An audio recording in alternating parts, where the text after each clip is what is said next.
मेहमन। देखिए देखिए लीना, मसला यहाँ पर ये है कि देखें ये पाकिस्तान के अवाम का ना अगर इसी तरीके से सब कुछ चलता रहा तो उनका ओवरऑल रियासत के ऊपर से जो है वो एतबार उठ जाएगा, क्योंकि हमने यहाँ देखा है कि हुकूमतें आती हैं, अच्छा आने से पहले पॉलिटिकल पार्टीज बड़े बड़े दावे भी करती हैं, इवन गवर्नमेंट में आकर भी बड़े बड़े दावे करते हैं कि हम अवाम को रिलीफ देंगे, ये सब कुछ करेंगे। लेकिन अगर आप नंबर्स उठा के देख लें कि कितने फीसद पाकिस्तानी जो है वो बिलो पॉवर्टी लाइन है, यानी कि गुर्बत में कितना इजाफा हुआ है over the last few years, तो आपको अंदाजा हो जाएगा कि हम अवाम को क्या रिलीफ मिल रहा है, यानी कि कोई रिलीफ नहीं उस तरीके से मिल रहा। ठीक है, हमने अभी इस प्रोग्राम के ऊपर हमने रिसेंटली डिस्कशंस किए हैं बजट के ऊपर भी, और ये कि गवर्नमेंट जो है वो रिलीफ कैसे दे सकती है। रिलीफ वो दे सकती है कि अगर वो उन लोगों को लाए टैक्स नेट के अंदर जो नहीं है लेकिन जिनकी पावरफुल लॉबीज हैं लीना, यानी वो रिटेलर्स हों, वो एग्रीकल्चर सेक्टर वाले हों, वो प्रॉपर्टी टाइकून्स हो, रियल एस्टेट वाले हों,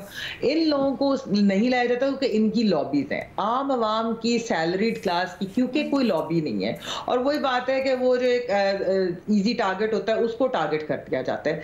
यहाँ पर सियासतदान जो है वो किस चीज में इंटरेस्टेड होते हैं, जब वो पार्लियामेंट में आ जाते हैं। अभी सोहेल साहब ने बात की कि पार्लियामेंटेरियंस का काम है लेजिस्लेशन, लेकिन यहाँ पर पार्लियामेंटेरियंस किस चीज में इंटरेस्टेड होते हैं, मैं डीसी बदल लूं, मेरा तहसीलदार लग जाए, ये पुलिस में कौन, हम इधर कमिश्नर कौन है, इधर डीसीओ कौन है, इधर आरपीओ कौन है, फलाना कौन है। क्योंकि मेमन काम नहीं होता ना, माजरत के साथ ये कहना पड़ता है जब तक आपकी अप्रोच ना हो ना, यहाँ पे किसी का काम नहीं होता। नहीं अलीना, मैं यही बात कर रही हूँ कि वो इस चीज के अंदर ज्यादा इंटरेस्टेड है, ना कि ये कि लेजिस्लेशन या जो दूसरी चीज है। अच्छा, एक और मसला भी है अलीना कि हमारे जो है सूबे जो है वो कितना कंट्रीब्यूट कर रहे हैं रेवेन्यू की तरफ। ये जो है, जिस तरह पहले भी इस पे बात हो चुकी है कि विफाक को चाहिए था कि सूबों के साथ मिलकर जो है वो टैक्स कलेक्शन और जिन सब्जेक्ट्स के ऊपर लगाने चाहिए थे उस पर काम करती, कोई काम नहीं करती। ये जब मामलात होंगे ना, ऑलरेडी हम देख रहे हैं कि अवाम जो है वो इलेक्शन में डिसएनफ्रेंचाइज हो रही है, तो एक इलेक्शन से भी एतबार जो है ग्रेजुअली एक हाइब्रिड सिस्टम की वजह से वो खत्म होता जा रहा है, कम होता जा रहा है।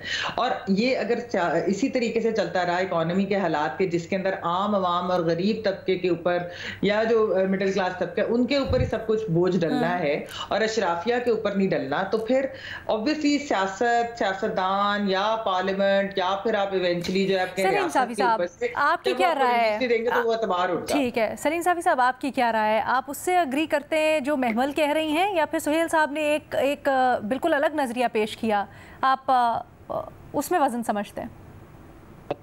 अलीना, आपने जो मुकदमा रखा और भट्टी साहब ने जो आदाद शुमार दिए, वो अगर सच हो और दुरुस्त हो तो मैं तो उसके बाद जो है इन लोगों हुक्मरानों के बारे में यही कह सकता हूँ कि कोई शर्म होती है, कोई हया होती है, और उसमें मैं एक इजाफा करता हूँ, ये तो उनका फ़िक्र है कि कोई खौफ खुदा भी होता है, कोई ज़रा इस मखलूक पे भी रहम करे, क्योंकि ये नहीं है हुक्मरान रोल मॉडल बनते हैं।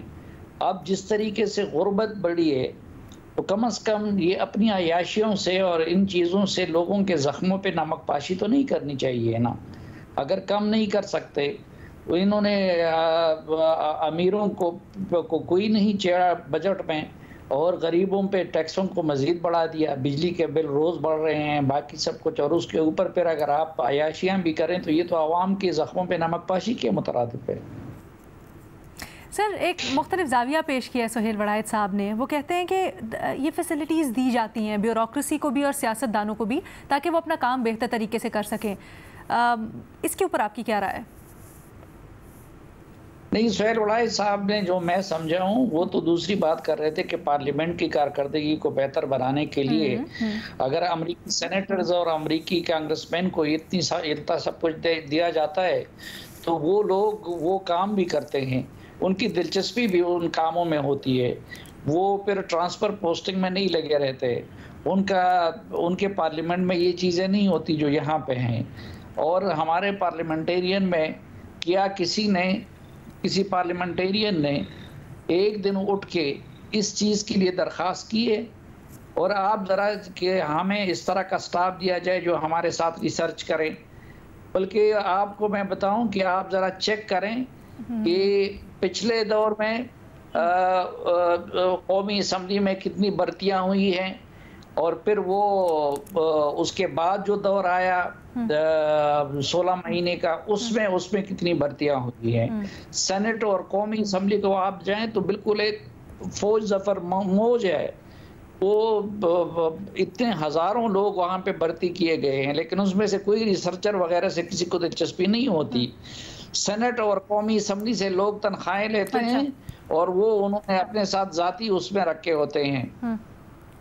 अलीना, इसमें तो छोटी सी चीज मैं ऐड कर लूं। देखिए, ये नहीं कोई जी, ये देखिए जो सियासतदान या ब्यूरोक्रेट या जो अशरा यानी कि रूलिंग एलीट के ऊपर जो तनकीद हो रही है ना, वो इस वजह से हो रही है क्योंकि ये रूलिंग एलीट लोगों को क्या प्रोवाइड कर रही है। यानी कि रिलीफ के लिए, मैंने पहले भी इस पे बात की है कि रिलीफ के लिए जाहिर बात है मुल्क में पैसा होगा तो ही रिलीफ आवाम को वो दे सकेंगे, लेकिन वो पैसा जो कलेक्ट करना है वो अपने टैक्सेस के थ्रू करना है, और आप उन सेक्टर्स को टैक्स नहीं कर रहे जो कि रूलिंग एलीट का हिस्सा है।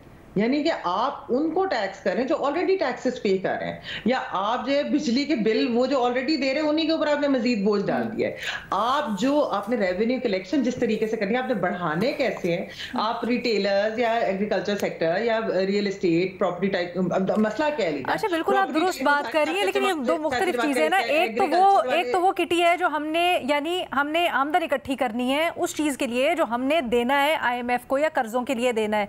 दूसरी ये भी चीज है ना कि जो यहाँ पर खर्च कर रही है हुकूमत, अपने खर्चों के ऊपर भी तो पाबंदी लगानी है, ताकि जिनसे लिया जा रहा है, इकट्ठा किया जा रहा है, जिन भी हालात के अंदर, वो देखें और वो कहें कि ये खुद क्या कर रहे हैं। सोहेल बड़ाइच साहब, आप अगर कुछ कहना चाहें कंक्लूडिंग रिमार्क्स में, क्योंकि आपका सबसे मुख्तलिफ मौक़िफ़ है, तो मैं थोड़ा सा टाइम आपको देना चाहती हूँ इफ़ यू वांट टू। हमारे यहाँ अब क्योंकि हर तरह की तनकीद जो है बड़ा आसान है ना हुकूमत पर और उन तबकात पर के जो हम में से हैं उन पर तनकीद करना, लेकिन जमहूरी अदारों को मजबूत होना चाहिए। इसलिए मैं तो ये समझता हूँ कि जितने भी आपने मुल्क के अंदर अदारे बनाए हैं जो जमहूरियत को मजबूत करते हैं, निज़ाम को चलाते हैं, उनको कंफर्टेबल रखना चाहिए, उनको जो है ऐसी एनवायरनमेंट देनी चाहिए कि उनकी वर्किंग जो है बेहतर हो। और जो है इसी तरह दूसरी तरफ के ऊपर बड़े सवाल आते हैं कि कर रहे हैं कि नहीं वर्किंग कर रहे हैं। दूसरी तरफ उनसे तवक्को ये है कि ये तो हमारी तरफ से है ना, उनसे तवक्को ये है कि जो उनका असल काम है वो है, फर्ज करें आज रेलवे के जो लाज है वो 1800 नहीं किसके हैं, ठीक है जी, पुलिस की जो सारा सिस्टम है वो भी 1848 का है या 1860 का है। भाई इतने लाज हैं, अगर ये पार्लियामेंट 24 घंटे भी काम करते हैं तो वो लेजिस्लेशन खत्म नहीं हो सकती। तो इनका काम तो है लेजिस्लेशन, उसकी तरफ तवज्जो नहीं दे रहे। यही तो मसला है सारा का सारा। सर, हम तो कंफर्टेबल भी रख रहे हैं ये अभी पाकिस्तान के लाज को, जी बजट के ऊपर बजट हो भी गया, लेकिन क्या जो तवक्कुआत अवाम की हैं वो पूरी की है? हमारा जो पैनल की अक्सरियत है, आपकी अपनी जगह बिल्कुल बात सही, लेकिन यही तो सारी कंटेंशन है कि कंफर्टेबल तो रखा जा रहा है जो ब्यूरोक्रेसी भी है, जो सियासतदान भी हैं उनको, ताकि वो अपना काम करें, लेकिन उनसे जो तवक्कुआत है उसके ऊपर हमारे पैनल की अक्सरियत को भी बहुत तहफ़्फ़ुज़ात है। लेकिन सोहेल बड़ाइच साहब की राय का एहतराम, उनकी बिल्कुल मुख्तलिफ राय।